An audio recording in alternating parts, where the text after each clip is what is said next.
En el nombre del Padre, del Hijo y del Espíritu Santo. Amén. Del libro de los jueces. En aquellos días vino el ángel del Señor y se sentó bajo la encina de Ofrá, que pertenecía a Joás, de la familia de Abiezer. Su hijo Gedeón estaba limpiando trigo en el lagar para esconderlo de los madianitas, cuando el ángel del Señor se le apareció y le dijo: El Señor está contigo, valiente guerrero. Le contestó Gedeón: Perdón, Señor mío, si el Señor está con nosotros, ¿por qué han caído sobre nosotros tantas desgracias? ¿Dónde están todos aquellos prodigios de los que nos hablaban nuestros padres cuando nos decían: El Señor nos sacó de Egipto? Ahora en cambio el Señor nos ha abandonado y nos ha entregado a los madianitas. Entonces el Señor se volvió hacia Gedeón y le dijo: Usa la fuerza que tienes para ir a salvar a Israel del poder de los madianitas. Yo soy el que te envía. Le respondió Gedeón: Perdón, Señor mío, pero ¿cómo voy a salvar yo a Israel? Mi familia es la más pobre de la tribu de Manasés, y yo el más pequeño de la casa de mi padre. El Señor le respondió: Yo estaré contigo, y tú derrotarás todos los madianitas como si fuera un solo hombre. Gedeón le dijo: Si he alcanzado tu favor, dame una señal de que eres tú el que me habla. No te vayas de aquí, por favor, hasta que vuelva con una ofrenda y te la presente. Él respondió: Aquí me quedaré hasta que vuelvas. Gedeón entró en su casa, preparó un cabrito y con una medida de harina hizo unos panes sin levadura. Puso la carne en una canastilla y el caldo en una olla. Lo llevó bajo la encina y se lo ofreció al ángel. Pero éste le dijo: Toma la carne y los panes sin levadura, ponlos sobre esa roca y derrama encima el caldo. Gedeón lo hizo así. Luego el ángel del Señor acercó la punta del bastón que tenía en la mano y tocó la carne y los panes sin levadura. Salió fuego de la roca, consumió la carne y los panes, y el ángel del Señor desapareció.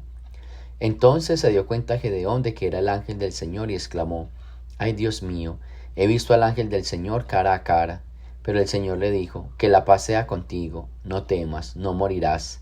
Gedeón levantó un altar al Señor en aquel lugar y lo llamó la paz del Señor. Palabra de Dios. Del Santo Evangelio según San Mateo. En aquel tiempo Jesús dijo a sus discípulos: Yo les aseguro que un rico difícilmente entrará en el reino de los cielos. Se lo repito, es más fácil que un camello pase por el ojo de una aguja que un rico entre en el reino de los cielos. Al oír esto, los discípulos se quedaron asombrados y exclamaron: Entonces, ¿quién podrá salvarse? Pero Jesús, mirándolos fijamente, le respondió: Para los hombres eso es imposible, mas para Dios todo es posible. Entonces Pedro, tomando la palabra, le dijo a Jesús: Señor, nosotros lo hemos dejado todo y te hemos seguido. ¿Qué nos va a tocar? Jesús le dijo: Yo les aseguro que en la vida nueva, cuando el Hijo del Hombre se siente en su trono de gloria, ustedes, los que me han seguido, se sentarán también en 12 tronos, para juzgar a las 12 tribus de Israel. Y todo aquel que por mí haya dejado casa, o hermanos, o hermanas, o padre, o madre, o esposa, o hijos, o propiedades, recibirá 100 veces más y heredará la vida eterna. Y muchos primeros serán últimos, y muchos últimos primeros. Palabra del Señor. Bueno, tenemos unas enseñanzas bien interesantes en las lecturas de hoy. La primera lectura habla de esta manifestación de Dios que se llama teofanía. Teofanía significa manifestación. De esta manifestación de Dios a Gedeón. Y aquí viene algo bien interesante. El pueblo estaba pasando muy mal porque obviamente estaban perdiendo las guerras, estaban siendo tiranizados por los medianitas, por otro pueblo. Y se le presenta el Señor, el ángel del Señor a Gedeón y le dice las palabras de siempre: la paz contigo, la paz esté contigo. Y Gedeón, con toda esa fuerza, inmediatamente le lanza el reclamo que muchísimos podemos lanzar. Si Dios estuviera con nosotros, ¿por qué nos está pasando todo esto? ¿Sí? Si dice que Dios, o sea, ¿dónde están todas esas gracias y todas esas virtudes y todas esas proezas que Dios ha hecho, que nos han contado? Y el Señor le dice a Gedeón: mira, usa la fuerza que tienes y vaya a vencer, vaya a derrotar a mi pueblo. vaya a derrotar a ese pueblo de los madianitas. Usa esa fuerza y derrótalos. Aquí viene lo primero, o sea, cuántas veces cuando todo sale mal, entonces claro, nos hablan de Dios y ahí mismo decimos, pero si Dios existiera, entonces, o sea, ¿por qué está pasando esto? Si Dios existiera, entonces, ¿dónde están esos milagros que cuentan que Dios hace? ¿Dónde están? Que no lo estamos viendo y no está pasando ahora. Y entonces la respuesta de Dios es clara. Número uno, una respuesta histórica y esta respuesta tácita. La histórica ya la sabemos. No era que Dios los había abandonado, era que ellos habían abandonado a Dios.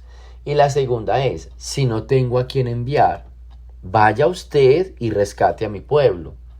Muchas veces nosotros nos preguntamos, si Dios existiera, ¿por qué hay tanta guerra? ¿Y a quién confía Dios? Si ningún, voy a decir una frase fea, pero me perdona, si ningún político es para confiar, entonces ¿en quién confía él? Si Dios existiera, ¿por qué hay tantos niños con hambre? Y comida hay, pero si no hay quien administre bien, entonces ¿en quién confía él? Muchas de las situaciones mundiales le echamos la culpa a Dios. La respuesta es, ¿y en quién va a confiar él? Él necesita personas para confiar. ¿Y en quién? Si Dios existiera, entonces la gente supiera más y conocía más de Dios. ¿Y a quién va a mandar a predicar? Si a los que manda somos unos perezosos o no lo hacemos bien. Si a los que pone por gobernar terminan robando y matando.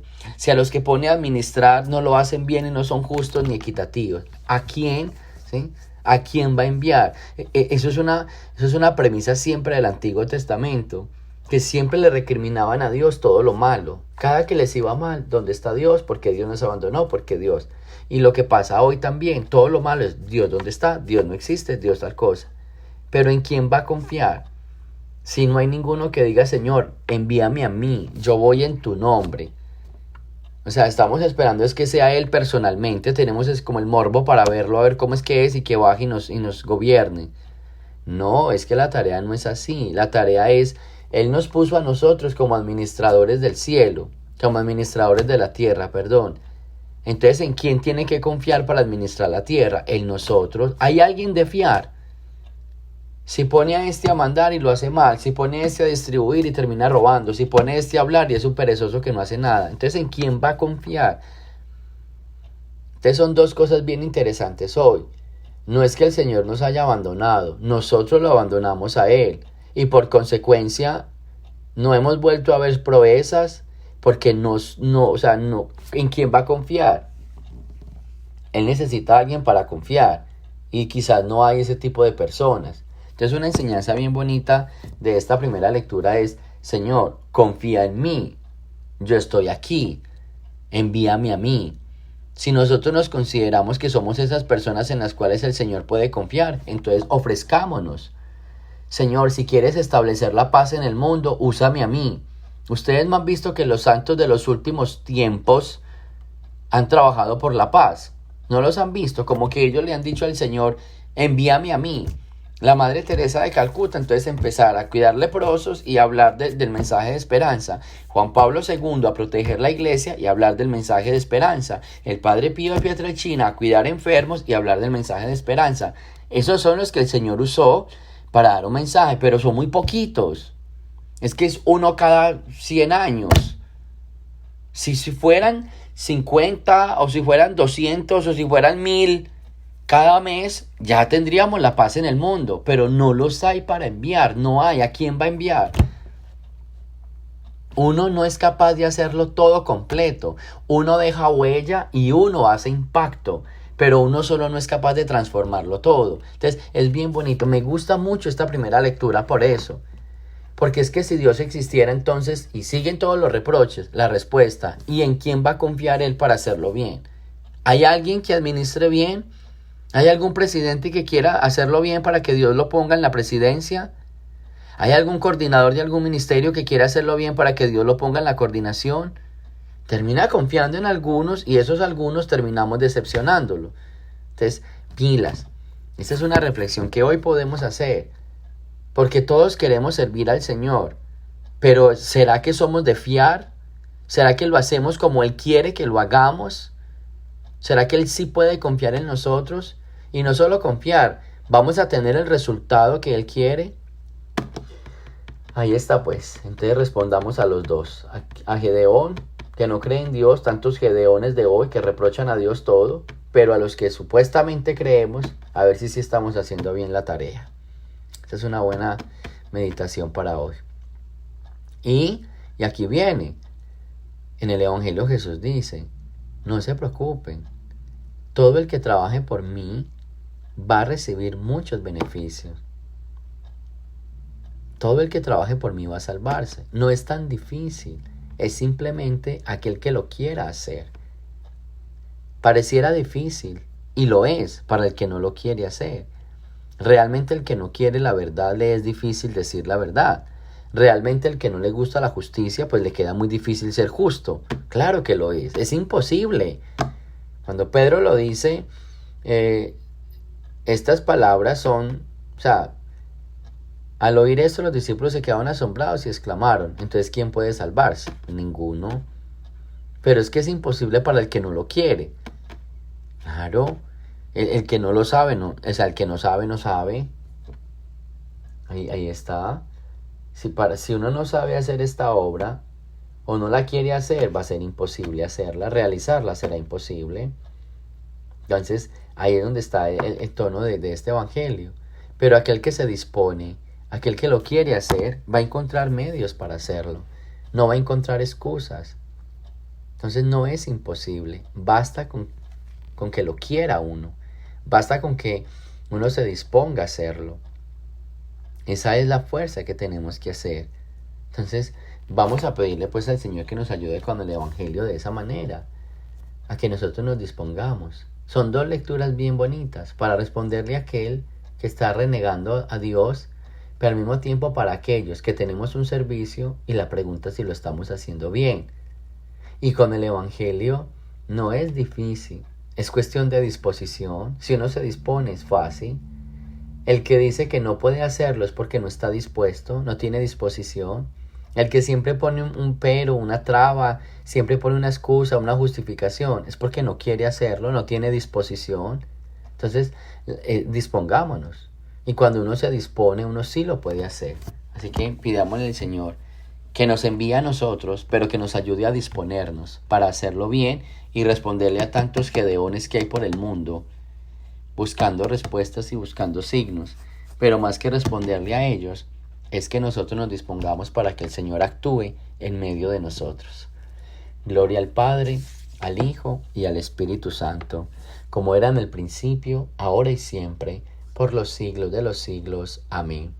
El Señor esté con ustedes, y la bendición de Dios Todopoderoso, Padre, Hijo y Espíritu Santo, descienda sobre ustedes y me los acompañe siempre. Jesús, María y José.